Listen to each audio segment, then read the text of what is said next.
Hey guys, welcome to Tech Team channel. Hope you guys having a nice day. In this video, I'm gonna show you Android secret settings to increase your mobile speed. So for that, at first just go to your phone settings. Now after that, click on About Phone.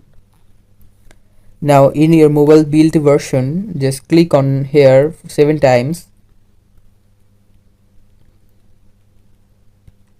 And after clicking it 7 times, you can just unlock the developer options. Now go back and in the top search bar, search for developer options.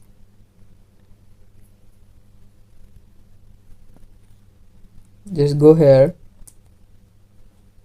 Now just scroll and find the animation option.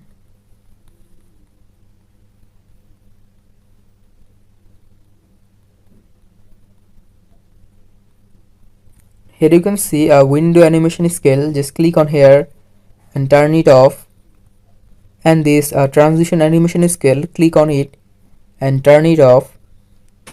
And again animated duration scale, just click on it again and turn it off.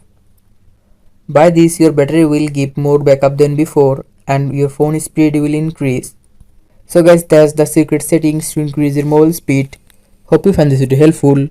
If you find this video helpful, then give a thumbs up and don't forget to subscribe to Tech Team channel. Thank you very much for watching the video.